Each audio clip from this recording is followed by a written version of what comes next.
Hi, Peterson Toscano here, and I believe there's something funny about cancer.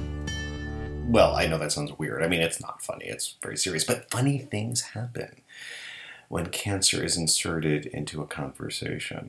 It's like when a baby gets inserted into a conversation, we act weird. Like, we're like, oh, she cute little baby, cute little baby. And then people get strangely cannibalistic. I just want to eat you up, which is weird, okay? Similar things happen with cancer. I notice that people, like, their face and their voice change, not the patients, but people who find out about cancer. Like, I know this firsthand because I have two parents who had cancer.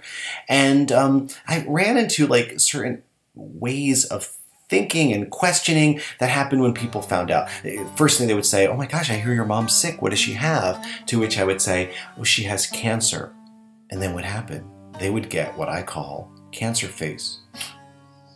And then they would ask, well, what kind of cancer does she have? And I'm thinking, what are you, an oncologist or something? But no, that's mean.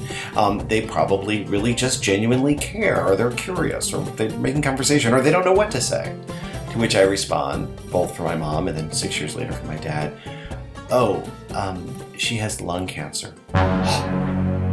Which they always grab their chest at that point, self-protection perhaps, and then they ask the inevitable next question. You may be thinking it yourself, everyone does. They ask, so does she smoke?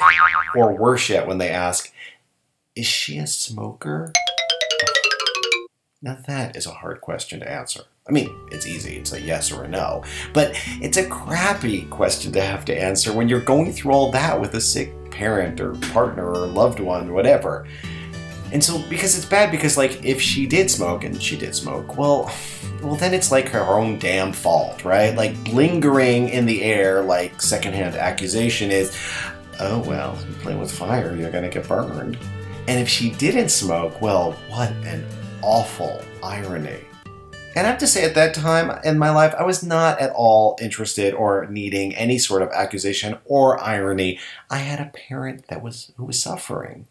So I came up with an ironclad solution to shut that thing down. I'd go through the series of questions over and over again, like hundreds of times it seemed, and I would then look at the person up and down when they asked, does she smoke? And I'd consider everything I knew about that person.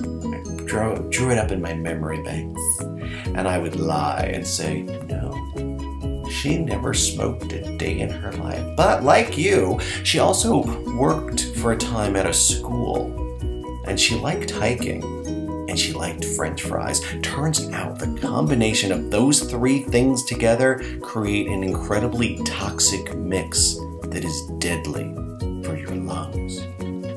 You may want to get yourself checked out. Which was mean. Okay, I understand that was a mean thing to say. And in my defense, I mostly said it in my, like, imagination mind.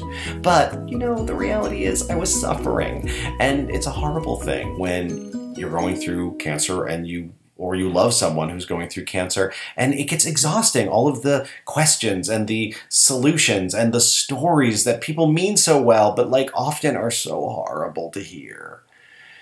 So sometimes, in order to protect ourselves, we need to come up with a little bit of a naughty solution so that we don't lose our minds.